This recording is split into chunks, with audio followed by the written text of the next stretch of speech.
हास्य व्यंग के बहुत ही अद्भुत कवि, मैं उन्हें बुलाता हूं भाई महेंद्र अजनबी। देश के बड़े कवि, सबसे ज्यादा विदेश यात्राएं जिनके खाते में जाती है, और इस मंच से भी जब लाखों लोग उनको देख रहे हैं तो आपकी भी उपस्थिति और इनकी उपस्थिति बहुत महत्वपूर्ण हो जाती है। जोरदार तालियां बजाइए महेंद्र अजनबी जी के लिए।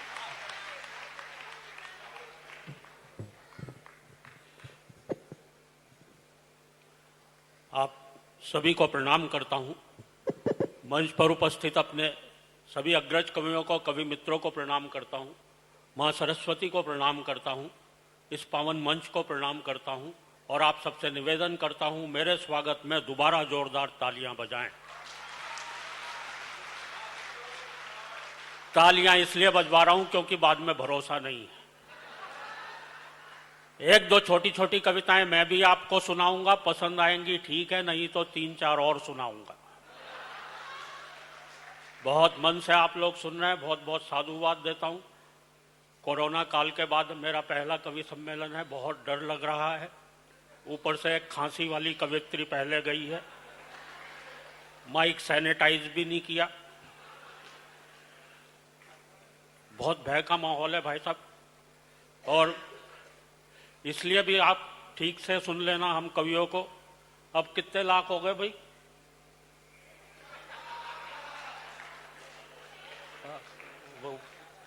वो एक चला गया तो कम हो गया होगा 20 लाख से तो। हाँ, तो कृपया करके ठीक से सुन लेना, क्योंकि हमारी अगर बेइज्जती होगी तो पूरी वर्ल्ड वाइड होगी। कवि यहीं पे हूट नहीं होगा, पूरी दुनिया में हूट हो जाएगा। बहुत मन से सुनना। कवि को वैसे भी हूट नहीं करना चाहिए भाई साहब। कवि बहुत संवेदनशील होता है, उसे कोई ठीक से नहीं सुने बुरा लगता है। खैर, आप तो बड़े मन से सुन रहे हैं। हर जगह कवियों को इतने अच्छे ढंग से नहीं सुना जाता। कहीं कहीं तो हमें ऐसे उखाड़ने वाले लोग मिलते हैं। कवि अपनी कविता की एक लाइन पढ़ता है, सुनने वाले इतने उस्ताद दूसरी लाइन अपनी तरफ से। बिल्कुल सच्चा किस्सा बता रहा हूं। दिल्ली में मेरे पड़ोस में कवि सम्मेलन चल रहा था। एक नए नए कवि आए, आते ही उन्होंने कविता की एक लाइन पढ़ी, बोले मेरी मम्मी ने कुत्ते का एक पिल्ला पाला। तभी श्रोताओं में से एक खड़ा हुआ, बोले और उसे मंच पर छोड़ दिया। वाह! यह तालियां बजाने वाली बात नहीं थी। यह कविता मैंने नहीं सुनाई थी, किसी और ही कवि ने सुनाई थी, यहां पर भी नहीं है। पर इस तरह की दिक्कतें अक्सर हमारे साथ आती रहती हैं। हमारे एक गीतकार गीत पढ़ने खड़े हुए, धरा बेच देंगे, गगन बेच देंगे। तभी एक खड़ा हो गया, बोले भैया ये बता दे फिर कहां रहेंगे। वाह! जब सारी चीजें बेच दोगे तो। और अभी तो मैं पिछले दिनों जेल में गया, आप लोग इसका गलत अर्थ ना निकालें। वहां कवि सम्मेलन था, जेलर महोदय ने कवि सम्मेलन करवाया था, और यह सोच के करवाया था कि शायद कैदियों की सजा में थोड़ी बहुत कमी रह गई है। बोले इसलिए ना सबको कविताएं सुनवाई जाएं। अच्छा, नीचे सारे कैदी बैठे हुए थे लाइन लगाए हुए। एक कवि आए, वीर रस के थे, बड़ी जोर से चीखते हुए बोले आदमी यूं हालातों में जकड़ा ना जाता, आदमी यूं हालातों में जकड़ा ना जाता। नीचे एक चोर कैदी बैठा था, बोला भैया कुत्ते की पूंछ न दबती तो मैं पकड़ा ना जाता। क्या बात है! वाह वाह वाह वाह वाह वाह! एक बार तालियां बजा दो दोस्तों, मैं भी शुरू होता हूं। बस हो गया काम। वाह! वाकई में कोरोना ने हमें किस कदर क्या क्या हमने नहीं भुगता है। एक दो पंक्तियां कोरोना के नाम लानत भेजते हुए पेश करता हूं, आप सभी का आशीर्वाद चाहता हूं। ए कोरोना, क्या कसीदा पढ़ूं मैं तेरी शान में, ए कोरोना क्या कसीदा पढ़ूं मैं तेरी शान में, 10 महीने गुजार दिए निक्कर और बनियान में। भाई वाह वाह! बहुत अच्छे। स्थिति भाई साहब बहुत खराब हो गई। कविता है। मैं जो कविता, और मैं तो आदरणीय नकवी साहब को बहुत बहुत शुभकामनाएं देता हूं, वो सुन रहे हैं। और इतना अच्छा कार्यक्रम उन्होंने करवाया, हुनर हाट। हमारे देश के जितने हुनरमंद कलाकारों की ये हाट, ये मेले जगह जगह पूरे देश में हो रहे हैं, और हम सारे कवियों को भी यहाँ अपना हुनर दिखाने का मौका वो दे रहे हैं। एक बार उनके लिए तालियां बजाएं। इतना अच्छा कार्य ये हो रहा है। एक दो छोटी छोटी कविताओं से शुरुआत करता हूं। हम हास्य कवियों के साथ क्या क्या हो जाता है कि सड़क पर दौड़ते हुए एक आदमी को हमने रोककर पूछा कहां, बोला आत्महत्या करने। मैंने कहा इतनी सी बात तो मैं तुम्हारे बहुत काम आ सकता हूं, तुम्हें अपने साथ किसी कवि सम्मेलन में ले जा सकता हूं। मैंने कहा इतनी सी बात तो मैं तुम्हारे बहुत काम आ सकता हूं, तुम्हें अपने साथ किसी कवि सम्मेलन में ले जा सकता हूं। वह बोला बस बस रहने दीजिए, यह जुर्म मत कीजिए, आपको मालूम है मैं आत्महत्या करने क्यों जा रहा हूं। बात यह है कि मैं अभी अभी तो एक कवि सम्मेलन से छूट कर आ रहा हूं। तरह तरह की स्थितियां हो जाती हैं। हमारे एक मित्र ने हमसे कहा अजनबी जी किसी दिन हमारे घर आओ, हमारे किराएदारों को अपनी ताजा ताजा 3-4 कविताएं सुनाओ। मैंने कहा भाई मुझे किस उपलक्ष्य में कविताएं सुनाना है। वह बोला बात दरअसल यह है मुझे अपना मकान खाली करवाना है। तो हम लोगों का उपयोग तो यहां तक भी हो जाता है। और अभी तो इसने पद्मनी ने इतना बढ़िया पढ़ा, इतना बढ़िया गला है इसका, मेरा भी मन गाने को कर रहा है। मुझे गाना नहीं आता है फिर भी मैं गाना नहीं गाऊंगा, ये मेरा बहुत बड़ा एहसान होगा आपके ऊपर। क्योंकि मैंने एक जगह एक गाने पर एक साथ 2 पुरस्कार प्राप्त किए। अच्छा। पहला पुरस्कार मुझे गाना शुरू करने के लिए दिया गया, दूसरे वाला पुरस्कार, और प्रथम पुरस्कार मुझे गाना बंद करने की एवज में मिला। अच्छा ये शेर व शायरी भाई साहब, हम तो हास्य रस के कवि, हमें तो रेडीमेड मिल जाती है। हमारे एक मित्र ने कोशिश की अपनी कि सब कुछ लुटा दिया तेरे प्यार में सितमगर। देखो पहली लाइन क्या शानदार बनाई उसने, सब कुछ लुटा दिया तेरे प्यार में सितमगर, एक भैंस बच गई थी वो आज बेच दी है। और ये शेरो शायरी हमें ट्रकों पे मिल जाती भाई साहब, रेडीमेड मिल जाती। हमारा ये हेमंत पांडे ट्रक पढ़ पढ़ के कभी बन गया। मैं आ रहा था, मेरे आगे आगे एक मेटाडोर जा रही थी, पीछे एक शेर लिखा हुआ था, बड़ा प्यारा शेर लगा मुझे। शायद ड्राइवर ने अपनी भावनाओं को व्यक्त कर रखा था उस शेर में। लिखा हुआ था हम भी प्यार करते थे, चांदनी से दिल लगाने लगे, अपनी किस्मत ही खराब थी मेटाडोर चलाने लगे। वाह। दिल्ली में एक ऑटो के पीछे शेर देखा, वो भी बड़ा प्यारा शेर था। लिखा हुआ था दिल के अरमां आंसुओं में बह गए, वो मुस्कुरा कर चल दिए, हम गेयर बदलते रह गए। ये हंसी की बात है, चारों तरफ बिखरी पड़ी है। और आप तो बड़े मन से सुन रहे हैं। एक कविता विशेष सुनाकर अपना स्थान लूंगा। और यहाँ तो मतलब कोई आया भी नहीं, भाषण देने भी नहीं आया।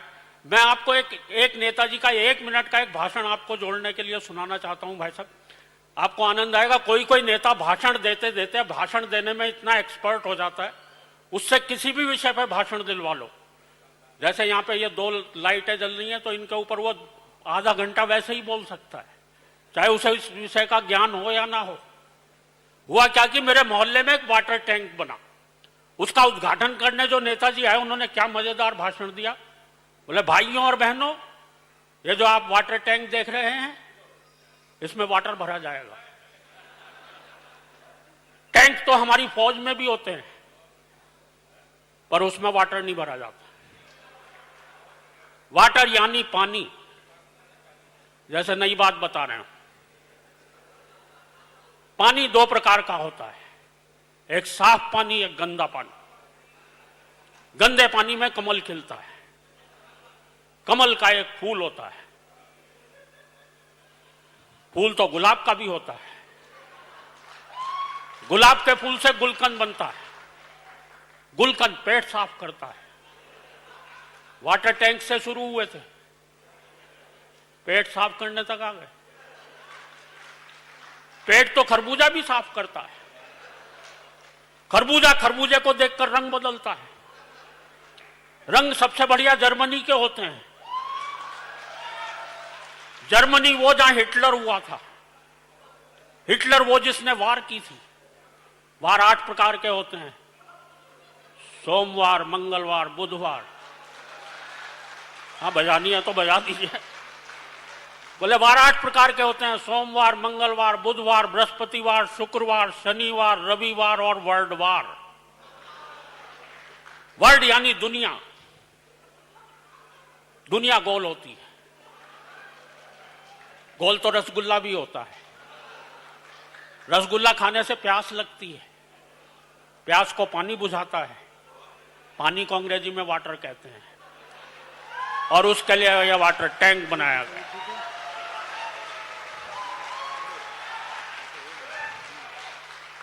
पता नहीं कहां से शुरू करके कहां खत्म करें। एक कविता विशेष आपको सुनाकर अपना स्थान लूंगा। बहुत लंबी टीम है, मेरे बहुत वरिष्ठ और बहुत शानदार और जानदार कवि और शायर अभी यहाँ पर मौजूद बैठे हुए हैं। आप सभी को सुनना चाहेंगे, और समय भी धीरे धीरे आगे बढ़ता जा रहा है, लेकिन इतने दिनों बाद आपने सुना, बहुत बहुत आभार प्रकट करता हूँ आप सभी का। देखिए, मैं बता रहा था, किसी कवि को हूट इसलिए नहीं करना चाहिए भाई साहब, वो बहुत संवेदनशील होता है। अगर कोई उसे ठीक से नहीं सुने, उसके दिल पे असर पड़ सकता है, उसके दिमाग पे असर पड़ सकता है। मैं ऐसा इसलिए बता रहा हूं, एक जगह मेरे साथ ऐसा हो चुका, मुझे पब्लिक ने इतनी बुरी तरह से हूट किया, इतनी बुरी तरह से हूट किया, सीधा असर मेरे दिमाग पे पड़ा, मेरी याददाश्त चली गई, मुझे भूलने की बीमारी लग गई। अभी मैं कुछ कह रहा था यहां पे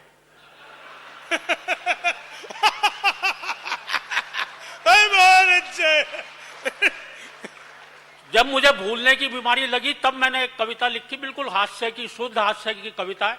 आप सभी का पूरा पूरा ध्यान चाहता हूं। एक बार तालियां बजाकर जुड़े दोस्तों।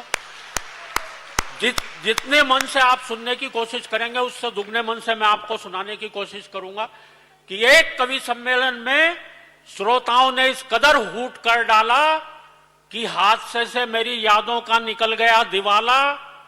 तब से बिना निमंत्रण के ही हर प्रोग्राम में पहुंच जाता हूं। हालत इतनी खराब है, जहां भी पंडाल लगा दिखता है, कवि सम्मेलन समझकर घुस जाता हूं। आज भी यही सोच के आया हुआ हूं कि जहां भी पंडाल लगा दिखता है, कवि सम्मेलन समझकर घुस जाता हूं। कभी तो अपने स्कूल जाकर बच्चों को कविताएं सुनाने लगता हूं, कभी मंच से ही श्रोताओं को हिस्ट्री पढ़ाने लगता हूं। एक बार तो गजब बड़ा कर दिया, जो श्रोता लेट आए थे मैंने उन्हें कुर्सी पर ही खड़ा कर दिया। वाह! अपने बिगड़े हालात का ज्यादा बयान क्या करना है, मुझे यह भी ध्यान नहीं रह पाता कितनी देर पढ़ना है। एक जगह तो मैं पढ़ता गया 1 घंटा 1.5 घंटा, श्रोता बोर हो गए। मैंने बाद में सबसे माफी मांगी, मैंने कहा माफ करना दोस्तों, आज मेरे हाथ में घड़ी नहीं थी। एक श्रोता खड़ा होकर बोला, पीछे कैलेंडर लगा हुआ था, वही देख लेता। तालियां बजाओ तो मन से बजाओ। मुझे यह भी ध्यान नहीं रह पाता कितनी देर पढ़ना है, बात हो गई है काबिले गौर की। मुझे यह भी ध्यान नहीं रह पाता कि अपनी ही पढ़ रहा हूं या किसी और की। पूरे दिमाग में हेरा फेरी है कि जब कोई और पढ़ता है और जमता है, तब लगता है यार ये कविता तो मेरी है। बहुत अच्छे। आज बता रहा हूं, जितनी अच्छी अच्छी कविताएं इस मंच से होंगी सब मेरी। एक जगह मैंने जेब से कागज निकाल के पढ़ना शुरू कर दिया। 5 किलो आटा, आधा किलो नमक टाटा, 6 लाइफ बॉय, 250 ग्राम चाय। एक श्रोता खड़ा हो गया करके हाय, बोले हद हो गई है, डिसिप्लिन के अनुशासन की, कविता सुना रहे या लिस्ट अपने घर के राशन की। और अगली पंक्ति पर आप सबकी तालियां चाहूंगा। दूसरा श्रोता बोला इसे ही सुनाया जाओ। वाह वाह, इरशाद इरशाद, घर पर और क्या क्या ले जाना हम सब भी कर लेंगे याद। वाह! वैसे मियां आप किस फरेब में हैं, ऐसी एक एक कविता तो हम सबकी जेब में है। क्या बात है। घर वाले भी मुझसे कुछ नहीं कहते हैं, क्योंकि मैंने एक दिन अपनी पत्नी से पूछ लिया था, ये घर में महेंद्र अजनबी कौन है जिसके रोज रोज फोन आते रहते हैं। दाढ़ी बनाने के बाद एक बार तो और भी गजब कर दिया, जब मैंने अपनी पत्नी से पूछा ये आईने में आदमी कौन था जिसकी मैं इतनी बढ़िया शेव कर गया। रात को सोते समय और भी लफड़े में रहता हूं। मेरा कुत्ता तो आराम से बिस्तर पर सोता है, मैं पलंग के नीचे कूकू करता रहता हूं। वाह! कुछ समझ नहीं पाता हूं, पत्नी पुचकारते हुए उसे बुलाती है, दो मिलाते हुए मैं पहुंच जाता हूं। पूर्ति का ऐसा प्रमाण देता हूं, वो रोटी उसे डालती है, पहले मैं लपक लेता हूं। सवाल खड़े हो गए हैं रोज अनबुझे, मुझे यही पता नहीं लग पा रहा भूलने की बीमारी मेरे कुत्ते को लगी है या मुझे। और दोस्तों भूलने का आलम यह है, तेल हाथ में लिया सर पे मलना भूल गए, कुर्सी पर बैठे तो उठना भूल गए, चौराहे पर खड़े हुए तो चलना भूल गए। और जो बात अभी शंभू कह रहा था मुझे बुलाते हुए, इस पंक्ति पर आप बिल्कुल आप देखना मैं हाथ से कहां से लेकर आया हूं दोस्तों। चौराहे पर खड़े हुए चलना भूल गए, और दोस्तों गंजे भी इसलिए हो गए क्योंकि मेरे सर के बाल उगना भूल गए। वाह! मैं तो इसको जवाब भी दिया करता हूं, भाई शंभू मुझे तेरे से बहुत सहानुभूति है कि तेरे सर पे कभी तेरी पत्नी ने हाथ नहीं फेरा। जी भाई साहब।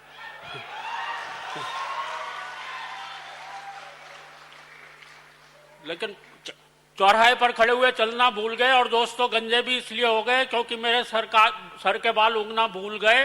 पत्नी बोली एक बार मेरे भरताल हेल्प करा दो, गीले कपड़े ऊपर फैला दो। ऊपर जाते ही दिमाग भटक गया, मैंने कपड़े तो चारपाई पर पट के खुद तार पर लटक गया। टूट गई टांग, डॉक्टर आया, पलस्तर चढ़ाया, डॉक्टर भी था होशियार, भुलक्कड़ों का सरदार, गजब ही ढा दिया, टूटी दाई टांग थी, पलस्तर बाई पर चढ़ा दिया। बहुत अच्छे। और दोस्तों भूलने पर इससे बड़ी बात कोई कह ही नहीं सकता जो मैं कहने जा रहा हूं। क्या कहने जा रहा था ये तो भूल ही गया। लेकिन दोस्तों मेरे भूलने पर ज्यादा मत जाइए, कविता समाप्त हो गई है, तालियां बजाइए। क्या बात है महेंद्र जी, बहुत अच्छी कविता। वाह! लेकिन दोस्तों कविता तो शुरू होती है अब। हैं? मैं ही नहीं, ये सारे कवि, आप और हम सब ना जाने किन ख्यालों में झूले हुए हैं। हम सभी कुछ ना कुछ भूले हुए हैं। हम सब ना जाने किन ख्यालों में झूले हुए हैं। हम सभी कुछ ना कुछ भूले हुए हैं। हम भूल गए हैं आपस का प्यार, हम भूल गए हैं मेहमान का सत्कार, आए दिन टूटने वाले घर बार। हम भूल गए हैं संयुक्त परिवार, और बता रहा हूं आपको घर घर का संताप। पत्नी आते ही लोग भूल जाते हैं माँ बाप, लोग भूल जाते हैं किसी का एहसान, लोग भूल जाते हैं अपना दीनो ईमान, लोग भूल जाते हैं बीमार माँ की दवा। हम सब भूल चुके गांव की ताजा हवा, और हाय रे टीवी की ऐसी रवानी, बच्चे सब भूल चले दादी नानी की कहानी। क्या बात है! हाय रे टीवी की ऐसी रवानी, बच्चे सब भूल चले दादी नानी की कहानी। राजनीति के हो चले खौफनाक इरादे, नेता जीतते ही भूल गए अपने किए वादे। नफरत का चढ़ चुका ऐसा जुनून है, हम सब भूल गए कि सबका एक जैसा खून है। और दोस्तों कहने को अब कुछ भी नहीं है शेष, भूलों की इस भूल भुलैया में हम सब भूलते जा रहे हैं अपना देश। हम सब भूलते जा रहे हैं अपना देश। बहुत बहुत धन्यवाद।